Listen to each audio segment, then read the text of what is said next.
ऊसतोड मजुरांचा जिल्हा म्हणून देखील बीड जिल्ह्याची एक वेगळी ओळख आपण पाहतो। मात्र या जिल्ह्यातील जे नागरिक आहेत ऊसतोडीमध्ये त्यांचं जीवन जे आहे ते जात आहे। मात्र मुलांचं भवितव्य उज्ज्वल करण्यासाठी काबाड कष्ट करून ते पालक जे आहेत ते मुलांना शिक्षण देत आहेत आणि मोठ्या नोकरीचे स्वप्न बघत आहेत।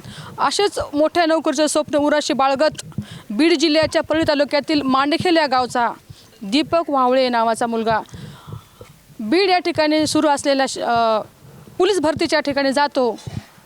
भरती सुरू असताना जे प्रॅक्टिस आहे आणि त्या स्पर्धा आहे त्या ठिकाणच्या धावण्याच्या स्पर्धेमध्ये 1600 मीटरमध्ये तो दौडतो पळतो आणि स्पर्धा संपल्यानंतर अचानक त्याला भोवळ येते आणि तो जागेवरच कोसळतो। आज आपण या गावात आहोत ज्या ठिकाणाहून दीपक ओवाळचा जन्म झालेला आहे। ते मांडखेल गाव आहे। माझ्या पाठीमागे आपण बघू शकता हेच ते दीपक ओवाळचं घर आहे। आज या गावामध्ये शोककळा पसरलेली आहे। आपण बघू शकता की अक्षरशः चालत गेलेला मुलगा तो संपलेल्या अवस्थेत त्याला घेऊन आणलेला आहे। काल त्याचा दुर्दैवी अंत झालेला आहे।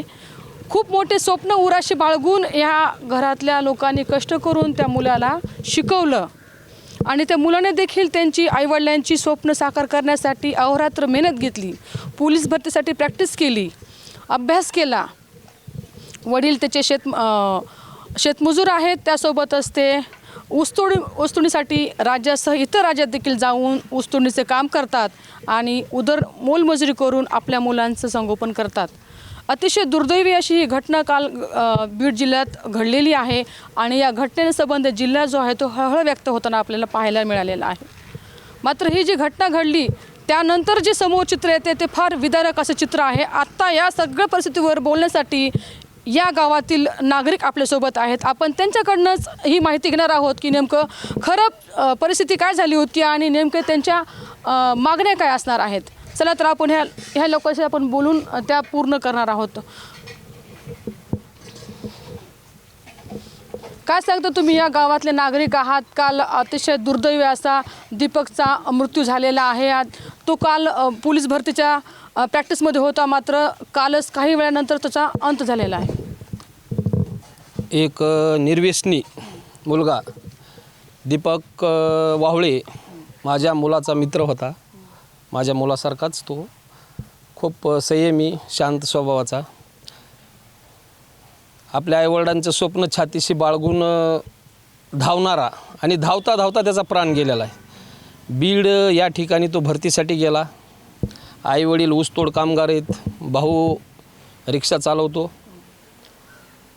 खूप हालाकीची परिस्थितीमध्ये आईवडील ऊस तोडतात, भाऊ ऑटो चालवतोय आणि त्याचं शिक्षण झाल्यामुळं ITI झाल्यामुळं 12वी झाल्यामुळं आईवडिलांचं स्वप्न घेऊन पळणारा एक होतकरू मुलगा आमच्यामधून आज निघून गेला आहे। खूप उणीव भासते, गाव सुन्न झालं आहे, सगळ्यांच्या डोळ्यामध्ये अश्रू आहे। बोलायसारखं म्हणजे खूप काय आहे दीपकबद्दल, पण या ठिकाणी माझी एक शासनाला विनंती आहे, या ठिकाणच्या स्थानिक आमदाराला, खासदारांना, तहसीलदार साहेबांना की काल त्याचा दुर्दैवी मृत्यू झाला तरी पण कोणीही प्रशासकीय माणूस, एखादा साधा पोलीससुद्धा त्याच्यासोबत आलेला नाही। त्या ठिकाणाहून ह्या कुटुंबानं प्रायव्हेट ॲम्ब्युलन्समध्ये घेऊन आले। त्या ॲम्ब्युलन्सचं भाडंसुद्धा ह्यांनी गावातल्या लोकांनी त्याचं भाडं दिलं, त्याचं भाडंसुद्धा त्या लोकांनी दिलेलं नाही। आणि महाराष्ट्र शासनानं जी भरती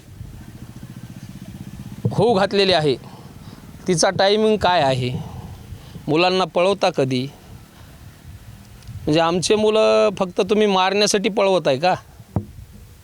मुलांचा ग्राउंडचा टायमिंग सकाळी मुलं धावतात, हे सगळ्या गावाला माहिती, जगाला माहिती, महाराष्ट्राला माहिती की आपण रनिंग दिवसाचं करतो का दुपारी करतो का? रनिंग सकाळी करतो ना, 4-5ला रनिंग करतो आपण। मग तसा एक टाईम असेल ना भरतीचा की रनिंग सकाळी 4ला व्हावी, 5ला व्हावी, 6ला व्हावी, 7ला व्हावी का 12-1ला? मुख्यमंत्री साहेब, आमदार साहेब, खासदार साहेब, तुम्ही 12-1 वाजता एक 100 मीटर चलून बघा उन्हामध्ये, काय होतं ही परिस्थिती तुम्हाला दिसल. तुमच्या मागं मोरी पिये तुमच्या बाटल्या पाण्याच्या घेऊन पळालेल्या असतात. त्या ठिकाणी पाण्याची व्यवस्था नाही असं समजलं, पॅन्डॉलची व्यवस्था नाही. आणि 1600 मीटर धावल्याच्या नंतर तो मुलगा 1-2 मिनटं उभा टाकतो आणि त्याला भरळ येऊन तो पडतो आणि त्याचा मृत्यू होतो. असं आम्हाला समजलं की ते गेला आहे म्हणून. त्याला भुरळ आली, पडला, गेला.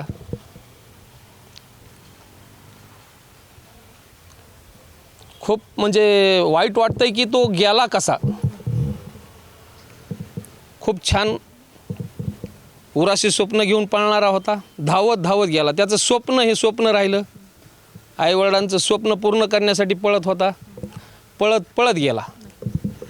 काय सांगताय, तुम्ही ह्या गावात आहात, काल दीपक होता आणि नंतर काही वेळानंतर त्याची बातमी येते की तो नाही राहिला. दीपक वावळे अत्यंत हुशार विद्यार्थी होता गावातला.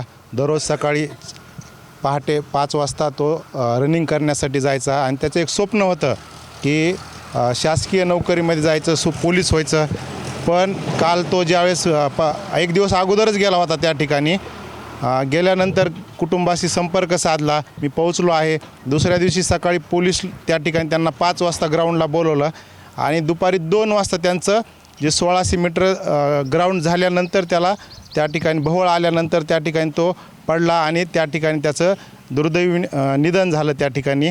आणि कुटुंबाला पोलिसांनी संपर्क केला आणि ज्यावेळेस कुटुंब त्या ठिकाणी गेल्यानंतरसुद्धा त्या कुटुंबाला कुठलाच त्यांनी रिस्पॉन्स दिला नाही. शेवटी फक्त फॉर्मॅलिटी म्हणून त्यांनी त्या ठिकाणी सिग्नेचर वगैरे कुटुंबातल्या घेतल्या आणि त्यानंतर त्या मृत्यू झालेल्या त्याच्या शरीराला झाकण्यासाठी साधा प्रशासनाने कपडासुद्धा दिला नाही त्या ठिकाणी. यांनाच त्या कपडासुद्धा विकत घेऊन आणि ॲम्ब्युलन्समध्ये असं ॲम्ब्युलन्ससुद्धा शासनाने कुठलाही प्रतिनिधीसुद्धा त्या ठिकाणी शासनाचा त्यांच्यासोबत पाठवला नाही.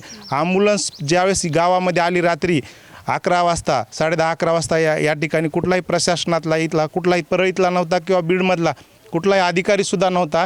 आणि ते ॲम्ब्युलन्सवालेसुद्धा या ठिकाणी त्या ॲम्ब्युलन्सचं जे भाडं आहे 10,000 रुपये मागत होते. पण अत्यंत गरीब परिस्थितीमधले पालक या ठिकाणचे त्यांचे वडील भाऊ हे गरीब असल्यामुळं गावातील काही लोकांनी त्यांना 5-6 हजार रुपये मदत देऊन त्या ॲम्ब्युलन्सला वापस पाठवलं. म्हणजे किती निष्काळजी मानावं. या ज्या प्रशासनात नोकरी करण्यासाठी त्या ठिकाणी गेला होता त्यांनी कुठलीही त्याची जबाबदारी घेतली नाही.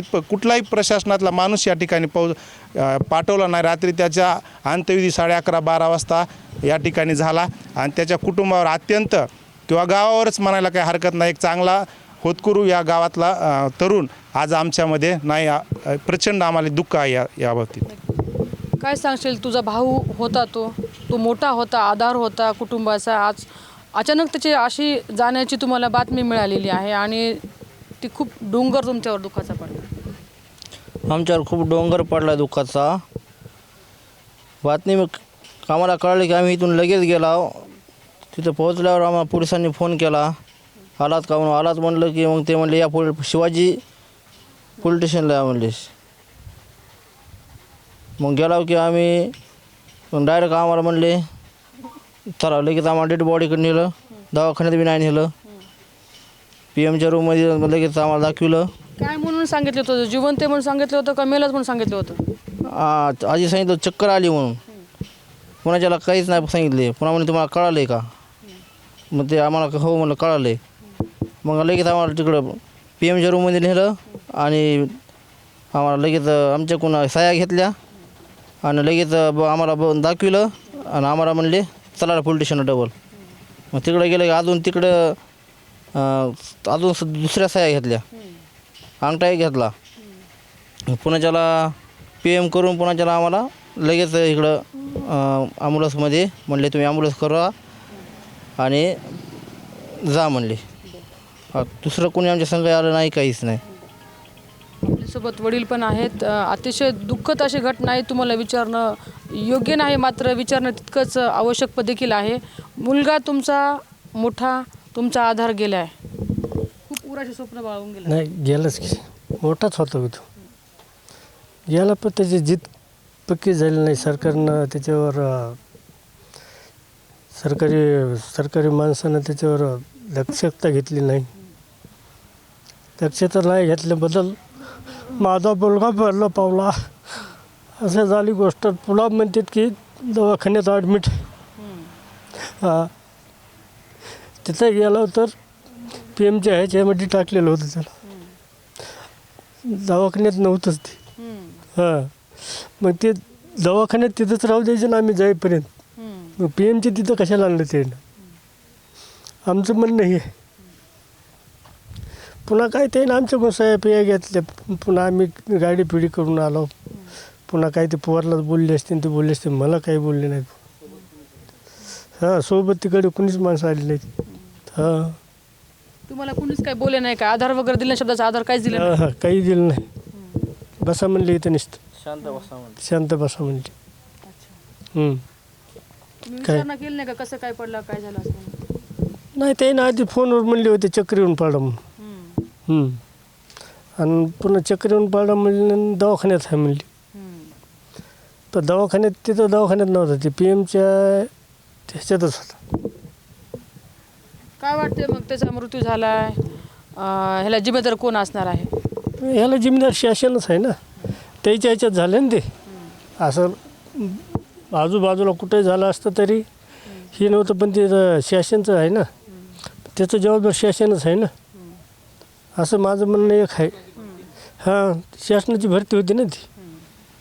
बरं हे काय नवीन फिरून शासन हे करायला गेलेलं नव्हतं. हे 2-3 वर्षांना तयारीत होत आहे. हां, काय आता मागणी काय असणार आहे? आता तो लहान भाऊ आहे, दुःख खूप आहे, तो करता गेलाय आता स्वप्न आदरू सोडून. सरकारला मागणी काय?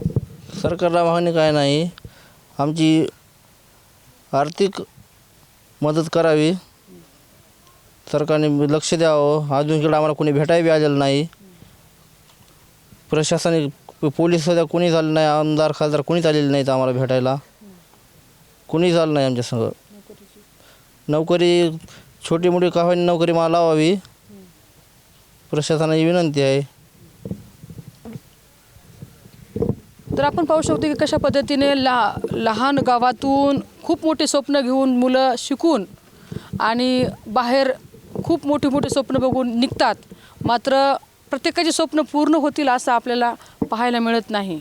काहींची स्वप्न पूर्ण होतात, मात्र काहींची स्वप्न उद्ध्वस्त होताना देखील पाहायला मिळतं. अगदी त्याच प्रकारचं दीपकचं देखील स्वप्न उद्ध्वस्त झालेलं आहे.